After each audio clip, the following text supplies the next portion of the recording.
Assalamualaikum warahmatullahi wabarakatuh.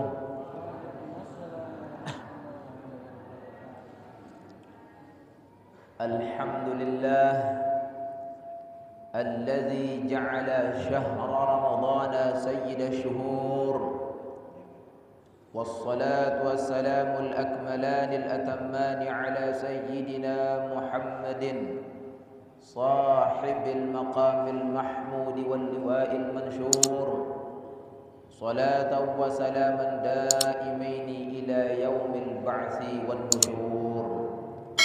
اللهم أصلح أمة محمد صلى الله عليه وسلم، وفرج عن أمة محمد صلى الله عليه وسلم، وارحم أمة محمد صلى الله عليه وسلم، وانشر واحفظ وأيد نهضة الوطن في العالمين بحق محمد صلى الله عليه وسلم، وانشر واحفظ وأيد نهضة الوطن في العالمين بحق محمد صلى الله عليه وسلم، وانشر واحفظ وأيد نهضة الوطن في العالمين بحق محمد صلى الله عليه وسلم. Amma ba'du. Yang sama-sama yang perlu kami hormati dan muliakan Bapak Kepala Desa, para mukarramun dan nenek asatiz, ustazat, tokoh agama, tokoh masyarakat, para tokoh Nahdlatul Watan, pengurus masjid, singkatnya hadirin hadirat, tamu undangan, jamaah pengajian nuzul Quran rahimani wa iyyakumullah. Mudah-mudahan pulungguh sami tiang selalu diberikan kesehatan, keafiatan, umur panjang fi taatillah wa rasulih, dimurahkan rezeki, diberikan rezeki yang halal, yang banyak, yang berkah, dan mudah-mudahan segala nikmat yang Allah berikan kepada tiang pulungguh sami tidak dipersoalkan nanti pada hari kiamat. Amin amin Allahumma amin. Dalam kitab Sirrul Asrar wa Mazharul Anwar, karya besar daripada pendiri Thariqah Qadariyah, yaitu Syekh Abdul Qadir Al-Jilani rahimahullahu ta'ala, yang di waktu itu beliau menjadi Sultanul Awliya, Qutbul Gaus, raja di si wali. Dan alhamdulillah di dunia Lombok juga ada Qutbul Gaus, raja wali. Alhamdulillah, tiada lain adalah guru besar Pulungguh Sami tiang Al-Maghfurullah, Bapak Maulana Syekh Tuan Guru Kiai Haji Muhammad Zainuddin Abdul Majid, yang dimana derajat beliau sama, yaitu sama-sama menjadi Sultanul Aulia pada masa yang berbeda, dan sama-sama juga menjadi pendiri tarekat. Namun Syekh Abdul Qadir Jilani pendiri tarekat Qadariyah, Bapak Maulana Syekh menjadi pendiri tarekat Hizib Nahdlatul Watan. Di bahasa beliau Syekh Abdul Qadir Jilani dalam kitab Sirrul Asrar wa Mazharul Anwar, dan di dalam kitab Tanwirul Qulub karya daripada Muhammad Amin Al-Kurdi Al-Irbali Al-Syafi'i, beliau adalah tarekat Naqsabandi. Di dalam dua kitab ni menjelaskan tentang latar belakang, sebab asal muasal Allah Subhanahu wa taala menurunkan kitab-kitabnya di atas dunia niki. Secara khusus sebab asal muasal diturunkannya Al-Qur'anul Karim. Redaksinya mengatakan, Innallaha ta'ala khalaqal arwah qabla al-ajsad. Sesungguhnya Allah Subhanahu wa taala menciptakan ruh makhluknya dulu, baru jasadnya, baru kerangkanya. Karena mau tidak mau jamaah hadirin hadirat, semua makhluk Allah itu secara umum terdiri dari dua komponen. Yang pertama zahir, yang kedua batin. Zahirnya manusia niki jasad, batinnya manusia yaitu roh. Mesin hidup telah jamak-jamak. Mesin hidup roh. Nah, Allah Subhanahu wa taala bahasa beliau menciptakan ruh makhluknya dulu, baru membuat jasadnya, kerangka ruh itu sendiri yang menjadi tempatnya. Fakanat hina izin fi jiwaril haqqi ta'ala wa qurbih. Nah, di waktu itu ruh semua makhluk Allah Subhanahu wa taala berada di sisi Allah dan selalu ingat kepadanya. Yang pun dengan ngaji tarekat arak istilah kena zikir ruh. Saya ngak jaket le alam ruh selapu ruh tiang pelungguh, enggak sin sebut yaitu Allah. Ia pun bahasan aran zikir tarekat yaitu Allah. Arak dalil arak Al-Quranul Karim manik Allah, innani anallahu la ilaha illa ana. Sesungguhnya aku ini bernama Allah. Ia pun tepiak ismul a'zam ni ke Allah menjadi zikir tariqah.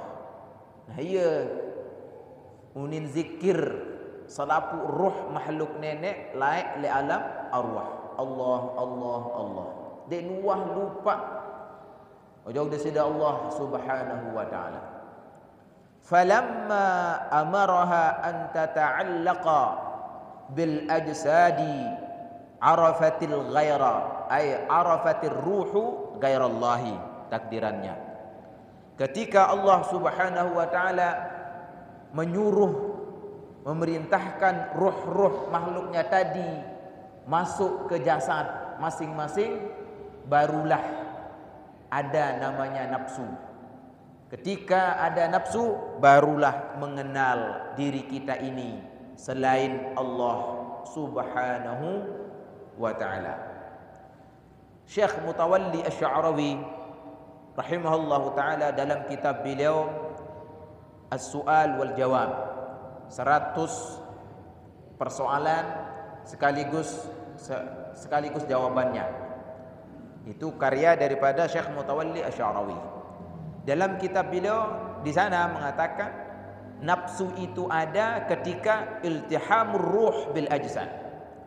Nafsu itu lahir pada diri kita ketika bersatunya ruh dengan jasad kita. Ketika ruh masuk ke jasad kita, barulah ada namanya nafsu. Nah, nafsu inilah yang mengenal selain Allah Subhanahu wa ta'ala. Fahujibat an hadratillahi bisababi syughliha anhu. Karena ruh sudah masuk ke jasad kita, maka ruh ini sudah sibuk dengan hal-hal yang lain, maka dia terhijab dengan Allah Subhanahu wa ta'ala.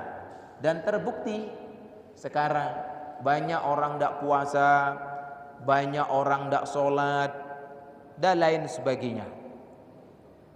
Lamun laik le alam arwah jak den arak ceriten roh kafir. Selapu roh no Islam. Selapu roh no kenal Allah Subhanahu wa taala. Namun setelah masuk roh ke jasad kita, barulah ada orang yang saleh, orang yang muttaqin, ada orang yang talih, orang yang melawan Allah Subhanahu wa taala. Ada orang yang bermaksiat dan ada orang yang muttaqin dan lain sebagainya. Dengan sebab ni ke fatarahhamallahu alaihim, maka Allah Subhanahu wa taala menyayangi, rahim. Allah menyayangi ruh-ruh yang ada pada makhluknya. Fa anzala ilaihim kitaban samawiyan. Itulah sebabnya Allah menurunkan kitab-kitabnya. Untuk apa? Tadzkiratan lahum, sebagai pengingat ruh-ruh yang ada pada diri kita, bizalikal watanil aslihi, tentang negeri asli kita, negeri asal kita, yaitu alam arwah. Adik seingat ojo besida Allah Subhanahu wa taala. Ia fungsi terpentun Al-Quranul Karim, karena terketahui tuasi nenek roh tiang pelunggu sami lalu datang wah nengat wah lupa. Mun sawah ingat wah lupa je lupa gati. Niki bahaya. Al-Quran, ini ke latar belakang sebab asal muasal diturunkannya Al-Quranul Karim. Alhamdulillah yang pelunggu sami sampun wikan mungkin. Dan sebelumnya pelunggu sami sudah maklumi. Dan Al-Quran ada dua macam Al-Quran. Al-Quran yang makru, al-maktub, dan Quran yang gairul maktub wa gairul makru. Pertama, Quran yang bertulis terbaca. Ada yang kedua, Quran yang tidak bertulis tidak terbaca. Yang mungkin yang kita bahas adalah yang pertama, yaitu Quran yang bertulis dan Quran yang terbaca dengan lidahnya kita. Sedangkan Quran yang tidak terbaca jak terus niki jak tafakkur nama lainnya. Tafakkur. Makanya ayat Allah itu kan dibagi dua, ayatul qauliyah dan ayatul kauniyah. Tanda kebesaran Allah yang berupa bacaan Al-Quranul Karim, dan tanda kebesaran Allah Subhanahu wa taala yang bersifat alam, yang berbentuk alam. Yaitu siapakah alam itu? Diri kita dan alam sekitar. Yaitu tafakkur. Kita berfikir tentang diri kita, berfikir tentang jagat raya ini, tentang kebesaran Allah Subhanahu wa taala. Karena kita dan alam sekitar ini adalah Al-Quran.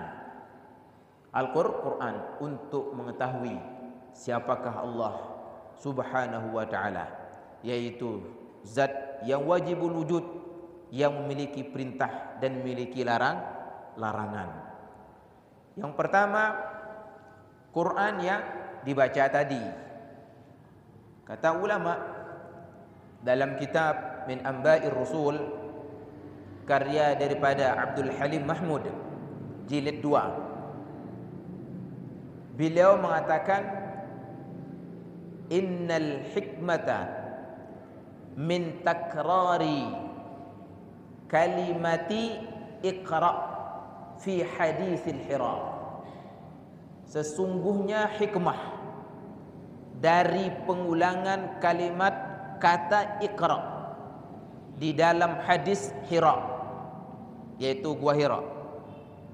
Waktu malaikat Jibril bahasa ojak Rasulullah sallam, ya Muhammad iqra, nuntuk Nabi enta, ma ana biqari'in, 3 kali. Apa hikmahnya 3 kali? Yang pertama kata beliau, kanat iqra al-ula litakwini ay al-i'dad. Iqra yang pertama itu, yang mengatakan Iqra ya Muhammad. Yang pertama kali itu hikmahnya adalah litakwin, yaitu membentuk hati Nabi sallallahu alaihi wasallam, mencetak hati Nabi sallallahu alaihi wasallam hatta yakunu qalbuhu ardan khasbatan wa safhatan bayda'a naqiyatan. Tidak ubahnya hati Nabi dibentuk seperti bumi tanah yang subur atau seperti kertas yang bersih yang putih. Seolah-olah seperti itu dibersihkan hati Nabi sallallahu alaihi wasallam. Itu hikmah, itu makna daripada perintah Jibril yang mengatakan Iqra ya Muhammad. Yang kedua, wa kanat Iqra ats-tsaniyah, sedangkan makna daripada Iqra yang kedua yang mengatakan Muhammad Iqra, diperintah kedua kali. Apa makna perintah Iqra yang kedua kali? Litadwin, yaitu menulis, mencetak, namanya tadwin, membukukan.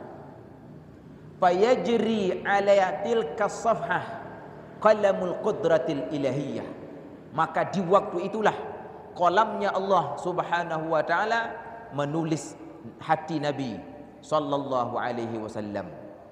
Litadwini ma syaa Allah Subhanahu wa taala min ayatin muhkamat wa basaira mubayyinat. Maka ayat-ayat Allah Subhanahu wa taala full semuanya ditulis di hati Nabi sallallahu alaihi wasallam. Wa yakunu qalbuhu sallallahu alaihi wasallam huwal baitul izzah. Bahasa beliau, maka hati Nabi lah hakikatnya bernama Baitul Izzah. Makanya di kitab niki ada kontradiksi sedikit dengan yang ada dalam kitab Al-Itqan atau kitab Al-Burhan atau usul-usul tafsir seperti Al-Qaulul Munir yang kita aji di Ma'had Darul Quran wal Hadis.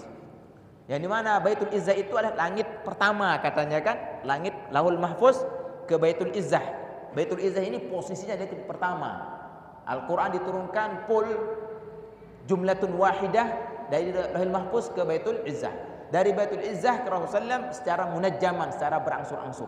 Itu keterangan di dalam kitab Al-Itqan dan kitab Al-Burhan atau kitab Usul Tafsir Qaul Munir Syekh Ismail Zain rahimahullah ta'ala. Tetapi di kitab ini agak berbeda sedikit. Beliau mengatakan yang disebut dengan Baitul Izzah itu hakikatnya adalah hatinya Rasulullah sallallahu alaihi wasallam. Hatinya Nabi. Allazi nazala bihi al-Qur'anu kulluh jumlatan wahidatan bi ma'anihi.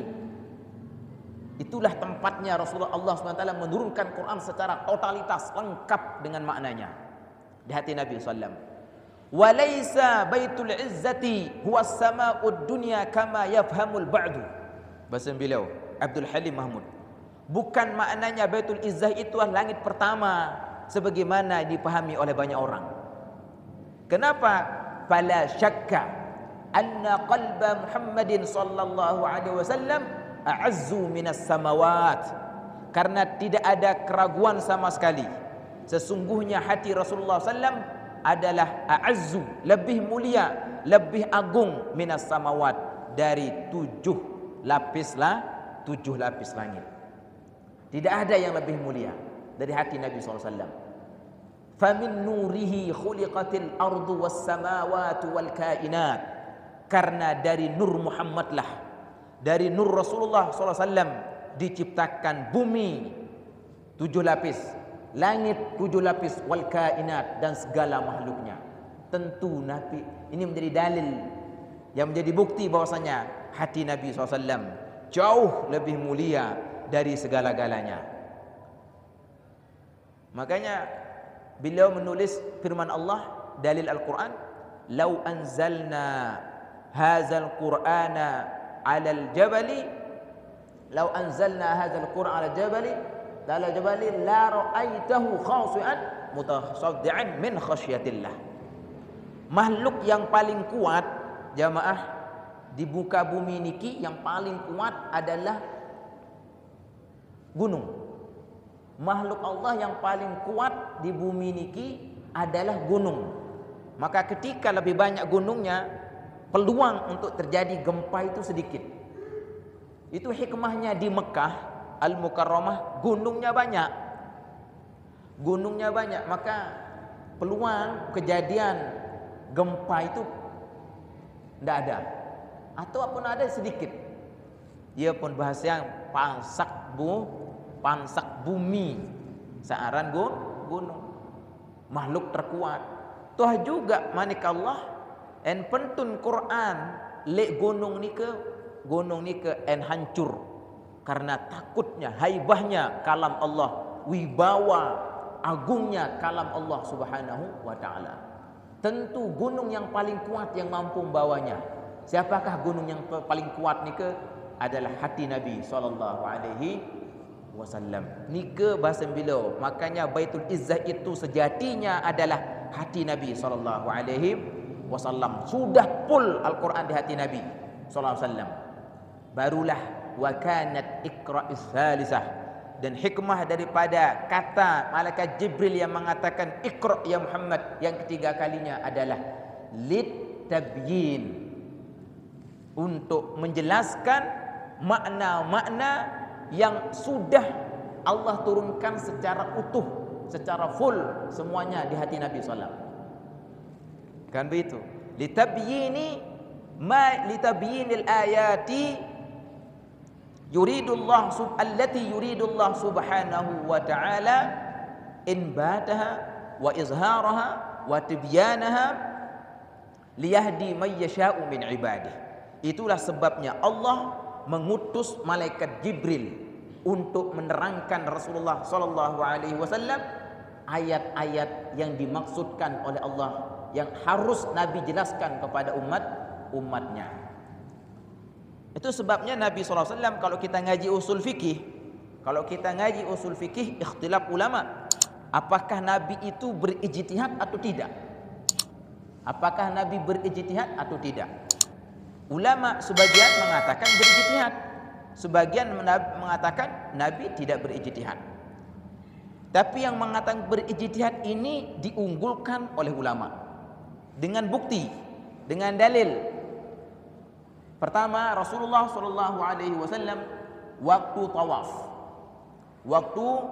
tawaf. Selesai tawaf, Rasulullah sallallahu alaihi wasallam ingin mengerjakan solat sunat tawaf. Dan beliau Rasulullah berijtihad memilih Hijr Ismail sebagai tempat untuk solat sunat tawaf. Dan sahabat yang mulia Sayyidina Umar radhiyallahu taala anhu wa ardhah memberikan masukan kepada Rasulullah. Ya Rasulullah, apakah ini wahyu atau tidak? Maka Nabi mengatakan tidak, ini wahyu. Ini bukan wahyu. Berarti kan kalau tidak wahyu kan ijtihad namanya. Kalau wahyu kan tidak ijtihad. Nas soalnya. Nabi sendiri yang mengatakan ini bukan wahyu. Kalau begitu ya Rasulullah, alangkah baiknya kita sholat sunat tawaf di belakang makam Ibrahim. Yang namanya makam mun bahasa nahun tempat berdiri. Mun bahasa sasak mun kena makam je kubur kena. Pun ndak parang sembahyang le murid makam Ibrahim, oh itu kubur Nabi Ibrahim tu di julung Ka'bah. Ndak. Makam ni ke artiin tempat berdiri, isim makan daripada qama maqam, maf'al, timbangan maf'al. Tempat berdirinya Nabi Ibrahim alaihi salatu wasalam ketika membangun Al-Ka'batul Musyarrafah. Tetapi Rasulullah SAW hatinya tetap lebih condong untuk sholat sunat tawaf di Hijr Ismail. Di seketika itulah Allah Subhanahu wa taala menurunkan firman-Nya, memerintahkan Rasulullah sallallahu alaihi wasallam untuk sholat di belakang makam Nabi Ibrahim alaihi salatu wasallam. Yang menjadi pertanyaan, kalau memang Rasulullah SAW itu sudah full Al-Quran itu ada di hatinya, lalu kenapa turun Jibril? Alaihi salatu wasallam? Jawabannya adalah yang diturunkan oleh Allah SWT full dalam hatinya adalah makna Al-Quranul Karim. Tetapi Rasulullah Allah SWT belum menerangkan secara utuh tentang ayat-ayat Allah Subhanahu wa taala ni ke. Bahasa kita kurang lebih mungkin mendekati pemahaman. Tebing tebuku. Buku ni ke kompilasi hukum. Kumpulan hukum-hukum. Pasal 1, pasal 2, pasal 3, pasal 4. Tebing sekek paket. Ni kitab buku undang-undang hukum utuh tebing ke. Lagu kita sendiri dia keman ketahuan. Pasal 1 piran berkawin kacembet dia kawin. Pasal kedua piran dia kawin kan apa syarat dia kawin dan lain sebagainya. Cuma waktu tebing doa utuh. Cuma mungkin dia keman tahu kapan digunakan dan apa syarat-syaratnya digunakan. Pidana yang mana yang akan kena pasal 21, pidana yang mana yang kena pasal 22 misalkan.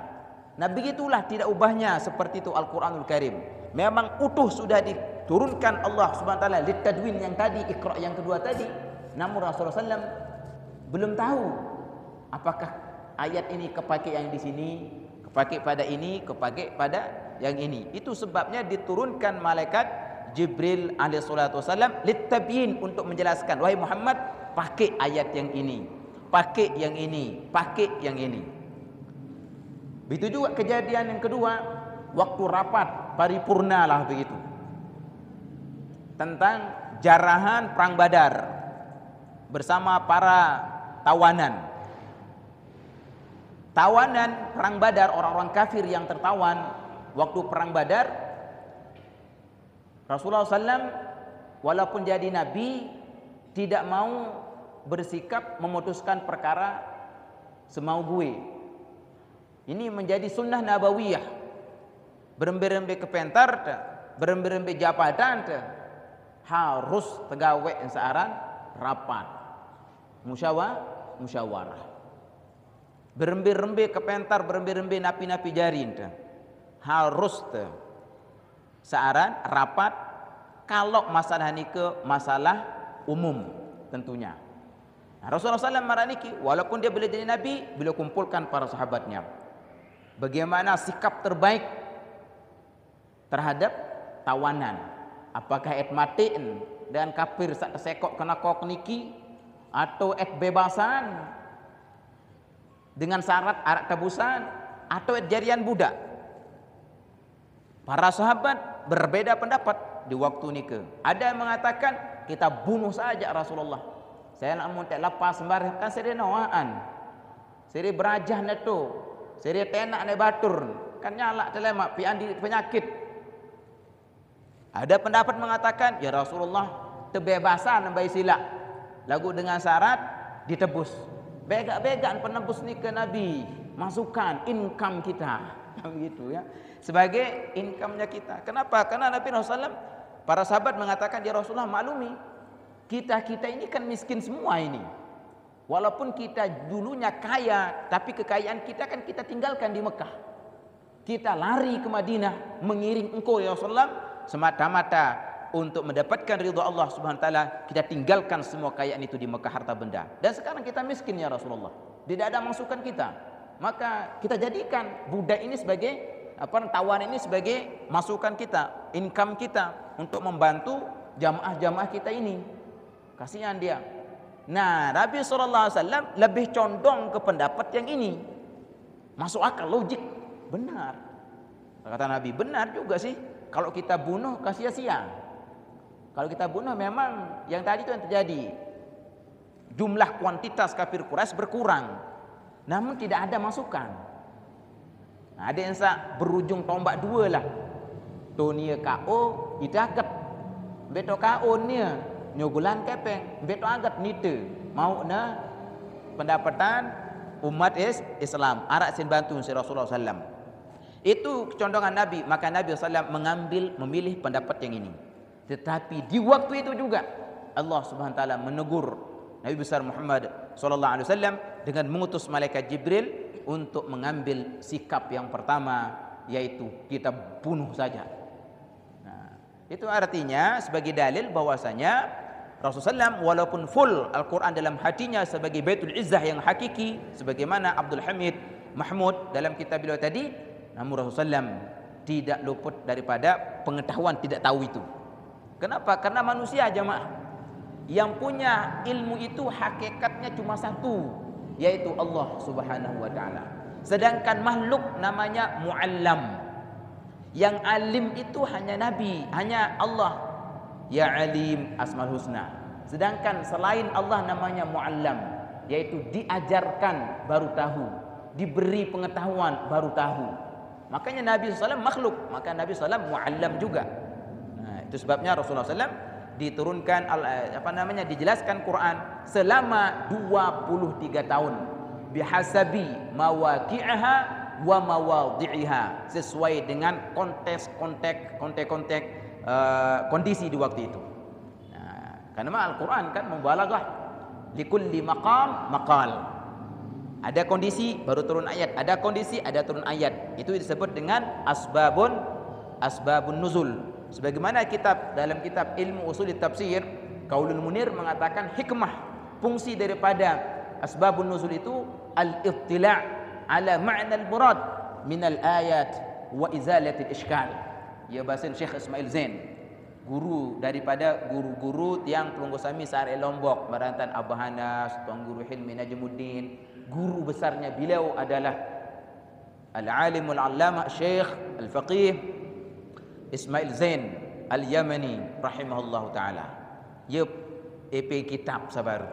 Nah, hikmah nuzul Quran hikmah asbabun nuzul al-ittila' ala al-ma'na al-murad, yaitu Allah Subhanahu wa taala memunculkan ittila', memunculkan makna alal ma'na alal muradil alal muradil alal ayatil murad, atas ayat yang diinginkan oleh Allah Subhanahu wa taala, wa izalatil iskal, dan untuk menghilangkan keiskalan yang ada pada diri Nabi sallallahu alaihi wasallam. Niki sebagai dalil seperti yang tiang bilang tadi, pernyataan daripada Abdul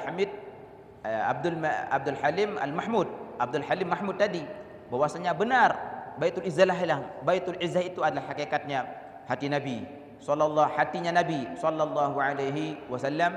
Sedangkan malaikat Jibril itu diturunkan untuk menjelaskan Al-Quranul Karim, yang dimana Nabi masih iskal, masih tidak tahu tempat pemakaiannya di mana, kapan, dan bagaimana apa syaratnya. Itu sebabnya diturunkan malaikat Jibril alaihi salatu wassalam. Nah, Al-Quranul Karim muftatihan bi bismillahirrahmanirrahim. Sebagai pembuka Al-Quranul Karim itu diturunkan oleh Jibril adalah bismillahirrahmanirrahim. Hikmahnya adalah liyakuna Muhammadun sallallahu alaihi wasallam rahmatan lil alamin. Itu sebagai petunjuk supaya Muhammad sebagai rahmat lil alamin, sebagai rahmat untuk segala jagat raya alam sekitar. Ia hikmah terpentun bismillahirrahmanirrahim pertama kali, sekaligus ia tanda tulis lek selapu Al-Quran, selapu surat di dalam Al-Quranul Karim. Adik tiang Pelunggu Sami sebagai umat Rasulullah SAW berlaku, bersikap, berkarakter penyayang, pengasih, peduli terhadap tetangga, keluarga dan alam sekitar secara umum. Ya hikmah bismillahirrahmanirrahim. Selanjutnya di dalam tulisan kata ulama dalam kitab Al-Kahf war-Raqim fi syarh bismillahirrahmanirrahim karya Abdul Karim bin Ibrahim Al-Jili rahimahullahu taala, kitab tarekat. Apanya yang kita baca dalam tulisan, dalam firman Allah yang bertulis Bismillahirrahmanirrahim, Alhamdulillahirabbil alamin, sampai Qul a'udzu birabbin nas. Apa anda baca sebenarnya? Apa anda baca Al-Quranul Karim? Jawabannya adalah huruf. Apa anda baca huruf? titik ente baca. Titik. Sila baik bis alif ni ke asal titik-titik, gabungan titik-titik. Huruf ba gabungan titik-titik. Gabungan titik-titik sampai huruf ya. Makanya al-harfu murakkabun minan nuqtah. Huruf hijaiyah itu adalah disusun dari titik-titik. Nah, kalau kita buat pertama titik tak tidak bisa dibaca.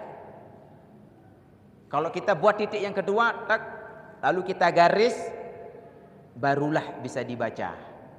Itulah bernama huruf alif. Dan kenapa alif itu ke bawah cara nulisnya? Kenapa anda ke atas? Nulis alif ke bawah, anda ke atas mana? Walaupun pada rua. Nah, niki kan ngaji dalam tiba. Nah, mut alif tak titik pertama tidak bisa dibaca. Mut pia titik kedua tak. Nah, put garis atas ke bawah baru bernama alif. Nah, titik pertama itu kata beliau fan nuqtah al-ula isyaratun ila zatillah subhanahu wa ta'ala. Titik yang pertama tadi itu umpamanya seperti zat Allah subhanahu wa ta'ala. Belum dikenal, makanya supaya dikenal Allah menciptakan makhluknya, yaitu titik yang kedua. Itu sebabnya diturunkan ke bawah cara nulis alif di bawah. Kenapa? Karena makhluk itu harus berada di bawah, tidak boleh di atas. Kan begitu. Ini bukan logika tiang jamaah, ini di dalam kitab seperti itu logikanya. Yaitu berjudul Allah, judul kitab apa? Karya daripada Syekh Ahmad Ibnu Athaillah Al-Iskandari, pengarang kitab hikam. Nama kitabnya Allah. Dia itu narak niki, masalah niki. Ia pun dok bawa, ia pertanda makhluk titik kedua. Dari piran terkenal huruf alif, piran teparan huruf alif, piran muncul huruf alif, yaitu ketika ada titik kedua. Siapakah titik kedua ini? Itulah yang disebut dengan orang yang ngaji tarekat, namanya Ruh Muhammad Ar-Ruhul A'zam, Nur Muhammad sallallahu alaihi wasallam. Nah, ia pun bahasa ulama Ibnu Arabi dalam kitab Al-Kibritul Ahmar mengatakan laulal haq ma wajadal khalq, laulal khalq ma zaharal haq. Kalau tidak ada Allah, makhluk tidak akan ada. Kalau tidak ada makhluk, Allah itu tidak akan dikenal. Nah, begitu kan? Itu hikmahnya diciptakan segala rupa makhluk niki, untuk kita yakin Allah itu benar-benar maha kuasa. Dalam satu pohon mampu membuat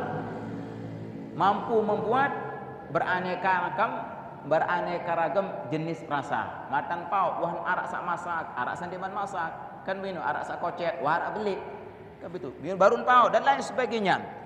Ini alam sekitar ini yang bahas nomor yang kedua, yaitu Quran yang tidak dibaca tetapi dipikirkan melalui hati, tafakkur. Inilah yang dimaksud dengan Quran tidak berfikir, Quran yang tidak terbaca, tidak tertulis. Ini maksudnya. Bahwasanya alam sekitar ini dibuat oleh Allah Subhanahu wa taala untuk memikirkan Allah Subhanahu wa taala. Setelah itu kita tahu dan kita taat tunduk 100%, mengerjakan perintahnya dan menjauhi segala larangannya. Huruf ba berasal dari mana? Dari huruf alif yang dibengkokkan. Huruf jim begitu juga, huruf ha begitu juga, sampai huruf ya. Semuanya itu berasal daripada huruf alif. Dan alif itu sendiri berasal dari titik yang satu. Nah, Nabi kena pembahasan namun dengan pembahasan tarekat, satu itu zat Allah, umpama zat Allah, titik kedua itu adalah Ruh Muhammad, sedangkan huruf ba sampai huruf ya itulah makhluk-makhluk yang diciptakan melalui hakikat Muhammadiyah, Nur Muhammad. Maka Allah mencetak makhluk itu dari Nur Muhammad. Yang Allah buat pertama kali adalah Nur Muhammad, itulah huruf alif. Dari Nur Muhammad itu Allah mencetak segala makhluknya. Yang kedua, kenapa Bismillahirrahmanirrahim huruf ba diawali oleh huruf ba? Kenapa tidak diawali oleh huruf-huruf lainnya? Ada dari tasmalah, di basmalah nunikah? Kenapa huruf ba yang menjadi pembuka Bismillahirrahmanirrahim, pembuka surat, awal segala surat yang ada dalam Al-Quran? Kata ulama dalam kitab Kifayatul Atqiya wa Minhajul Asfiya, Syekh Zainuddin Al-Malibari rahimahullahu taala, alasannya huruf ba menjadi awal bismillah sekaligus menjadi pembuka surat-surat yang ada dalam Al-Quranul Karim. Kana awwalu infitahi fami dzarratil insaniyah fi yaumi fi ahdi alastu birabbikum fi jawabi bala. Karena yang pertama kali diucapkan oleh semua makhluk Allah di alam arwah sana, waktu dibaiat, waktu disumpah, waktu ditanya oleh Allah mengatakan, alastu birabbikum, apakah saya ini bukan Tuhan kalian? Apakah kalian mengakui saya sebagai Tuhan kalian? Semua ruh-ruh makhluk Allah mengatakan bala. Huruf ba yang pertama kali diucapkan. Itu sebabnya huruf ba yang pertama kali yang menjadi awal bismillah, yang dimana bismillah menjadi awal dari segala surat yang ada dalam Al-Quranul Karim. Yang kedua, kenapa berbaris bawah? Bis, tidak mengatakan bas, tidak mengatakan bus, tapi Bismillahirrahmanirrahim. Kenapa berbaris bawah? Kenapa berbaris bawah? Kata beliau, wajadtu syarafal indiyah min Allah subhanahu wa ta'ala bil inkisar. Memperoleh kemuliaan di sisi Allah itu dengan cara rendah hati. Dalil Nabi SAW, hadis Nabi, man tawadha'a rafa'ahu Allah. Siapa saja yang tawadhu', maka Allah yang akan mengangkatnya. Hadis kudusi, ana indal munkasirati inkisar, ana indal munkasirati qulubuhum min ajli, kata Allah dalam hadis kudusi, saya ini menemani, membersamai hambaku yang dimana hati hambaku itu terpecah, gelisah denganku. Hati yang gelisah dengan Allah, Allah selalu bersama hambanya. Mbekenen gelisah jok nenek, dia itu berfikir tentang taksirnya, berfikir tentang kelalaian kita. Ya Allah, mene ketawa, mene umur keluwe, cara sembahyang, gawe kita sembahyang, lagu iya ruan munafik di dalam solat. Kenapa munafik? Tidak siddiq, tidak jujur dalam ibadah. Mbekenen jujur, mutabaqatuz zahir, yutabiquz zahira al-batin. Zahir ini sesuai mutabik, sesuai dengan batin. Itulah yang namanya siddiq. Perbuatan sesuai dengan perkataan, perilaku zahir sesuai dengan kata hati. Berapa banyak kita mungkin jamaah Allahu Akbar unit sembahyang, subhana rabbiyal azimi unit ruku, alhamdulillah rabbil alamin baca Fatihah dan lain sebagainya. Itu sebatas ucapan doang. Lagu atiangan tidak mbeh gelahi, kan munafik. Karena munafik, pengertian munafik tadi kan tidak sesuai dengan zahir, dengan batin. Allah Maha Besar, Allahu Akbar. Lagu atiangan ibu-ibu, apa kayak kelak buka wareh pikiran kah? Apa kelak buka Allahu Akbar sembahyang. Sakjari tuan guru mana yang ajarkan Allahu Akbar, apa kesampaian nuzul wareh. Arak doang winangan tu. Arak doang winangan dia sesuaikan ucapan. Kan munafik dalam ibadah. Nah itu yang kita sedihkan. Ya Allah, tetuk jak mati gawe sembahyang. Lagu ndek kena ruan pegawai hang. Masih munafik cara sembahan. Ya Allah, nenek kaji, ia sedih. Nah orang yang bersedih seperti itu, dia selalu bersama Allah Subhanahu wa taala. Kan begitu. Nah makna yang lain hadis Nabi SAW mantawada rafal tadi, bagaimanapun kayanya kita, bagaimanapun jabatan kita, bagaimanapun pintarnya kita, kita harus rendah hati. Kita harus serahkan semuanya itu hanya milik Allah Subhanahu wa ta'ala. Ia hikmahan bahasa bila hurbakno baris bawa adik sekanda bismillahirrahmanirrahim ni adik ia langsung jari isi nawak te. Ia jari perilaku keseharian te, iaitu jari manusia tawaddu'. Maraktan contohan isi baginda Rasulullah sayyidul mutawadiin. Nabi besar Muhammad SAW walaupun menjadi nabi, walaupun menjadi presiden di waktu itu, presiden dunia sekaligus nabi rasul, tapi tidak pernah yang namanya sombong baginda Rasulullah SAW. Itulah sebabnya Nabi menjadi mulia. Dalam kehidupan sehari-hari jamaah, Ka'bah itu dikelilingi oleh gunung-gunung Ka'bah. Pemud bahasa dia mote ite mikir jama-jama anja sebenar Ka'bah no tu atas gunung nek kolon sini nek. Lagu angkat tu paling bawah tong kolok Ka'bah no. Rumah yang paling mulia. Mahalan mungkin sin tepiak masjid niki mujahidin niki. Mahalang sin tepiak hotel-hotel searah le Mekah ketimbang Ka'bah no.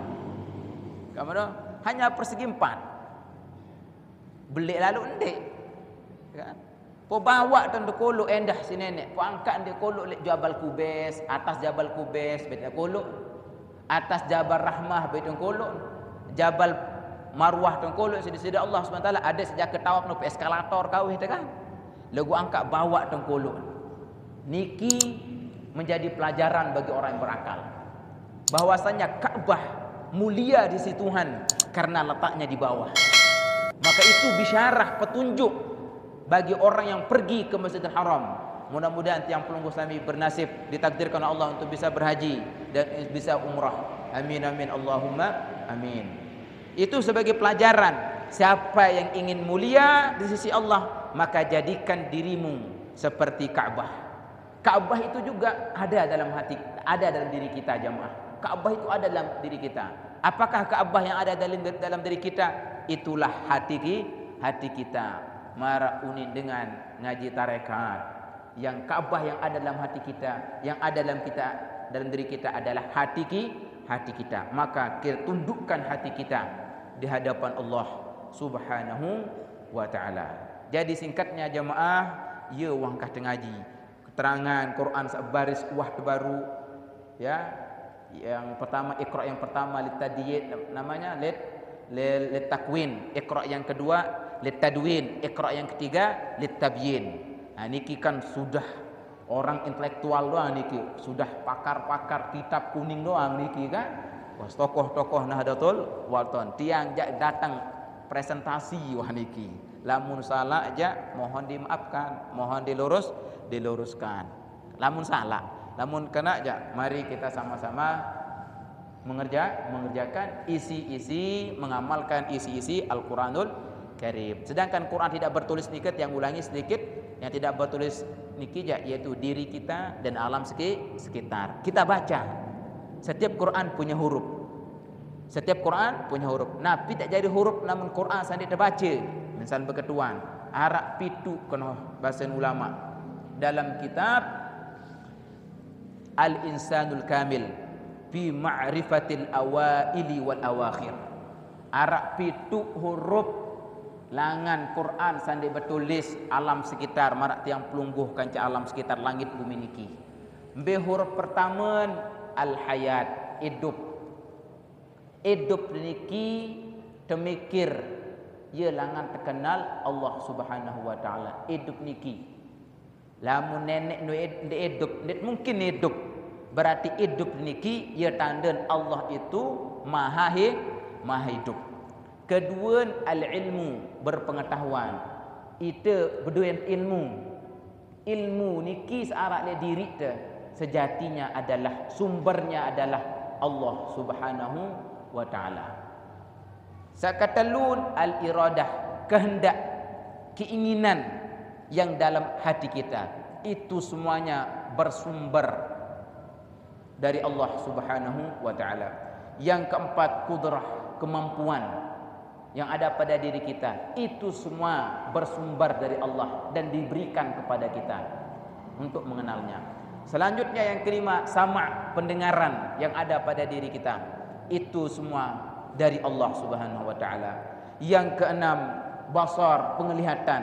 Ini semua bersumber dari Allah. Yang terakhir, kalam, pembicaraan. Itu semua dari Allah Subhanahu wa taala. Yang tujuh tadi, hidup, ilmu, kehendak, kemampuan, pendengaran, penglihatan dan pembicaraan, itu semua lengkap ada pada diri kita.